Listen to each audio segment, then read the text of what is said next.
let's go for it. How are you, first of all? How's lockdown? Yeah, it's long. Been 9 weeks since we last had a soccer Saturday. 9 weeks, mate. It's just unbelievable. You know, when I said good night, see you next week on March the 7th, I didn't think here we are in May and we still haven't said hello again. It's your mid-season. Just look at it as your mid-season break, albeit an extended one. Yeah, mid-season breaks normally, you know, I go to the golf course or the beach or have a beer. It's not quite the same, is it? You know, but it's what it is. And just hope football's back soon, but I'm not that optimistic. Let's get the big one out of the way. What kind of shape will Hartlepool be in, do you think, by the time this all ends? Have you any idea? Like most of the clubs down there, Rob, hanging on for dear life by fingernails, really. I mean, it's helped that the National League has decided that there will be no more games, which is great, because to all intents and purposes, you can mothball the club. You know, players and staff, not that we've got many players on contract now, but they've been furloughed.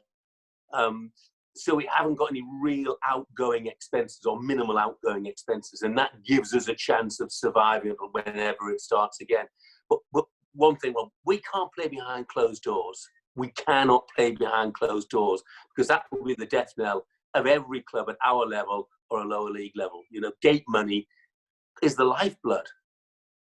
Is it too fanciful to hope when we come back to our new world that there might be a sense of equality, that more money eventually might find its way down from the billions we see in the Premier League to I mean, I've been doing some work at Gillingham and I know how tough it is for the Gillinghams and I guess even more so for the Hartlepools. Yeah, it is too fanciful, Rob. I mean, we hear from all the big boys now about how hard up they are. How hard up they are, for goodness sake. And I accept that some top flight clubs, you know, are not rolling in money. They're not awash in money necessarily. A lot are, but some aren't. But there's no real indication that any money's going to be dripping down. You know, the money that we read about earlier in the season that the EFL was handing out effectively was just money that, for instance, at Hartlepool's level, we were owed anyway. We would get that in August. In actual fact, we said, thank you, we don't want it until August, you know, because it can help our cash flow then. So it's not new money. There hasn't been any new money. There's been no support at that sort of level. And, you know, and talking about Gillingham, I mean, Accrington play at the same level as Gillingham. I read Andy Holt's tweets with real interest, you know, and he thinks the only way forward is, you know, to stop. Just to stop now and mothball the clubs effectively, and I'm sort of with him. This series is called the Old Footballers Club, so I'm trying to dock you under the wire here. Were you any good as a kid, or could you play, and what position were you? When I was a kid, no, I wasn't great. When I was sort of 18, 19, I stopped for a few years, and I started again. And I remember scoring on my debut as an inside forward, and if it's about old footballers, everybody will know an inside forward, so it's sort of number 10 role, you know, and I scored, and it was the third game of the season, and that was the first time I played, and that was my club's first goal of the season, and we lost 8-1, and we went up in triumph because we'd scored a goal. But as the years went on, I moved back from sort of that number 10 role into midfield, and I finished as right back, because, you know, you didn't quite need as much pace or as much stamina. And look, I played till I was 40, you know, and I probably should have gone on for another couple of years because I loved it so much. And, you know, when you stop, you miss it even at that level. But, no, I wasn't much good, but it was brilliant, you know, brilliant to play. Used to love every Sunday morning. Can I jump forward to Soccer Saturday? When did you get the nod? When did you get the call to say, Jeff Stelling, you're going to be our new Soccer Saturday presenter? Well, it wasn't such a nod. And let's be honest, Rob, you know, there wasn't a queue of people around the block wanting the job, you know, because on the face of it, hosted however many hours it was, of people talking about football when nobody could see it. It didn't appear to be a recipe for success. But remember Vic Wakeling, who was our old boss, approached me in the office one day. And at that stage, we used to have, it wasn't an all football show. It had all sorts of bits and pieces of different sport in, and concentrated on football more from sort of 3 o'clock till 5 o'clock. And we had a rotation of presenters. Paul Dempsey would present one week, and Julian Walters would present another week, and I would present the third week. And my boss came over and suddenly explained this theory that he wanted to get rid of all the other sports and just do football. And could that work? And I said, well, it probably could work. I said, but you need the right person. You need somebody who's immersed in it. You need somebody who knows all the leagues. You need somebody who knows his stats. And he has to do it every week. You can't have somebody doing it 1 week in 3. And he said to me, were you thinking of anybody? And I said, yeah, I was thinking of me. And he said, funnily enough, I was thinking of you as well. So that was it, really. I can't believe, I mean, that's so, what is it now? 25 years ago. Frightening. Listen, I was just thinking, I mean, I've jotted down a few things. Do you think there's a tougher TV show, and I include sport, I mean, bigger than sport, is there a tougher TV show to present in the world than Soccer Saturday? Well, I don't look at it as being tough, Rob. I mean, I just look at it as being fun. I mean, a lot of work goes in beforehand. A lot of work does. I mean, you've done the soccer specials and things like that. You know that you've got to put in a lot of work on stats and all that sort of stuff. But once you get going, you're just sitting there with your mates, and it's great. They've become my best mates, really. And watching football and talking about it and getting paid for it occasionally. Yeah. It's fantastic. I tell you, for a couple of years, I did a program for ITV. Didn't really take off, called Alphabetical, which was a quiz show. And during that show, I used to have to ask 200 or 300 questions. And oh my God, that was tough, because the speed you had to ask them at and the pronunciations, it was mind-bendingly tough. And afterwards, people said, whoa, he didn't ask the questions quickly enough. Well, that's because, trying to understand the names and the words, it was tougher than doing Soccer Saturday, maybe because I didn't love it in the same way that I love Soccer Saturday. But who was your first? Sorry, yeah. Who was your first panel when you kicked off? What was the first regular panel? First regular panel. Well, there have been a couple of sort of regular panels. I mean, obviously, we settled into having George Best, Rodney Marsh, Frank McClintock, and Clive Allen, generally speaking. But before that, people like Mark Lawrenson would be on a regular basis, before he deserted and went to the B. But that was our first really regular panel, and it was a hell of a panel, wasn't it, with Bestie, Rodney, Frank, and Clive. That was fantastic. And then it sort of morphed into what the panel is now.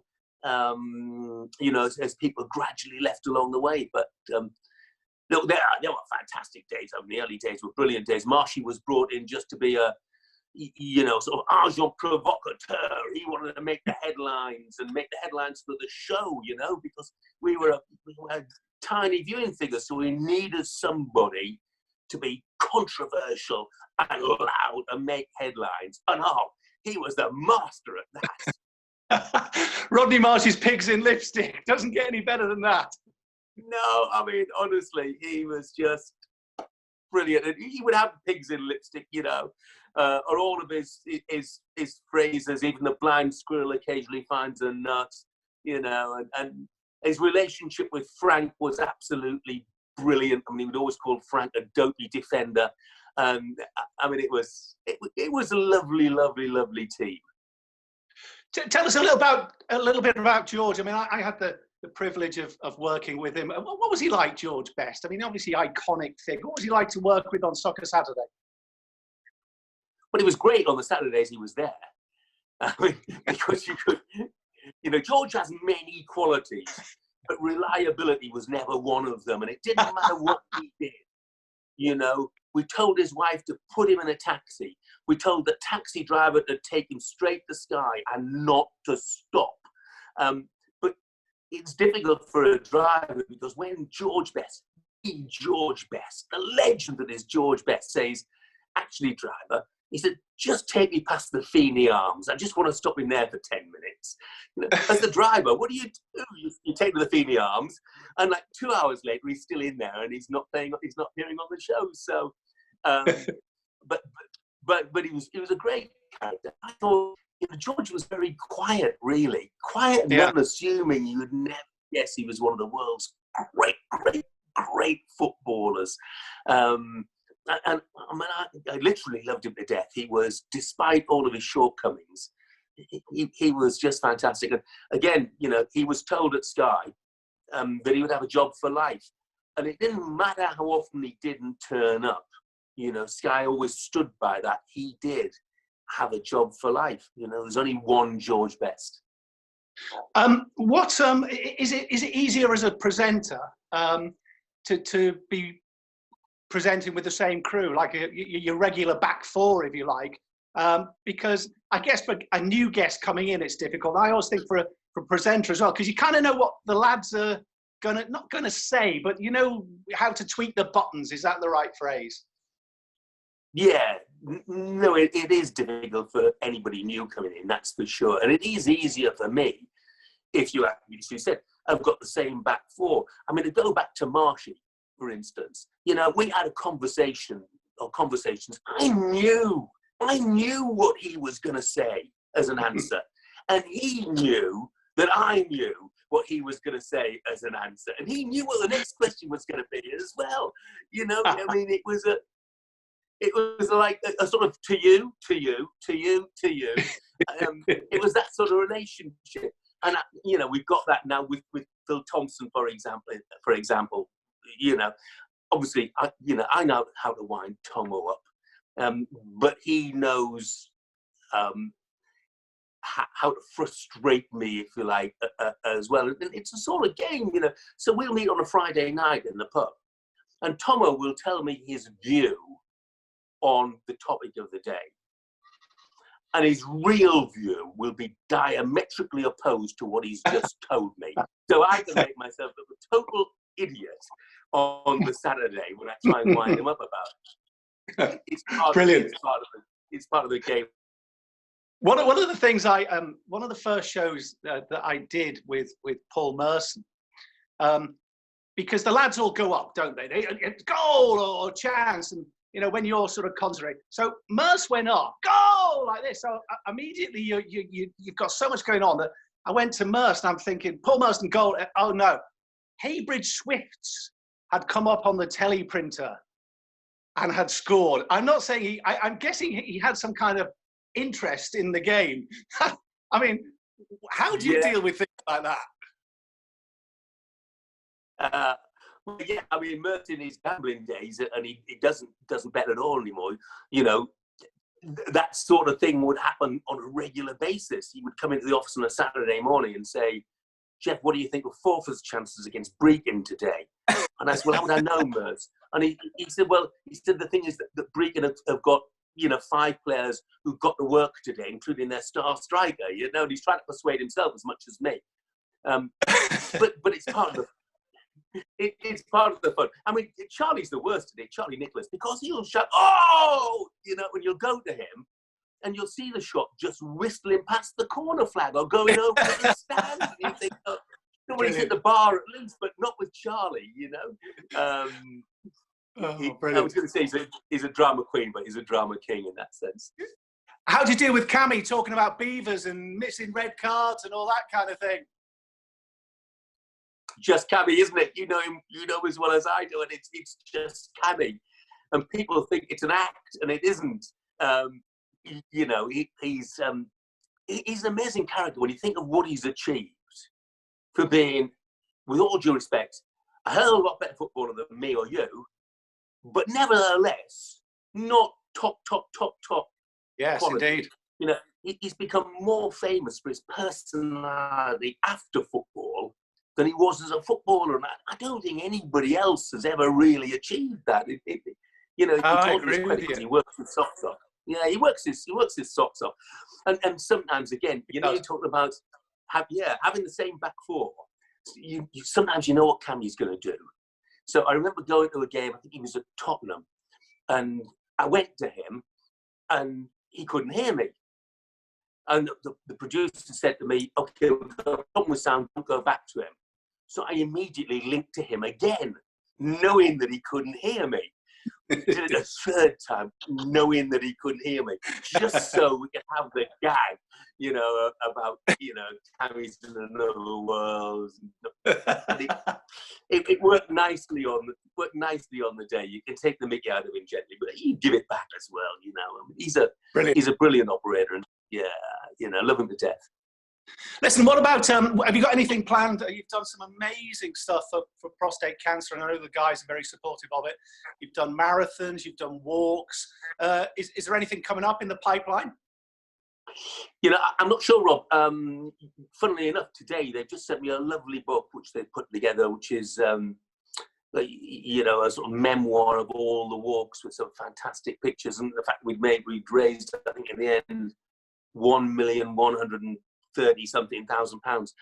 And before this all happened, before coronavirus came around, we were thinking about something potentially for this year, but it hasn't happened. And obviously with what's happening now, it won't.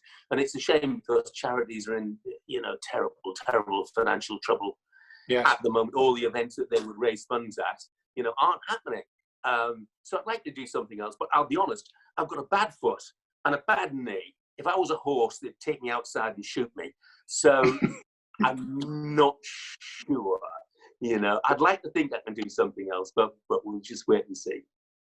Last one for you, and I think every time I speak to you, and everybody would go mad if I didn't ask you, how long are you going to do Soccer Saturday for, Jeff? It's the sort of question I get asked everywhere now, only because the newspaper ran a story that I was thinking of retiring, which was just nonsense. I don't know.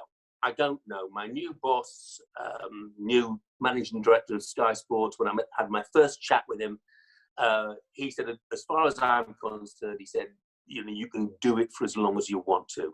I think that, I think I'll know when the moment is right, Rob.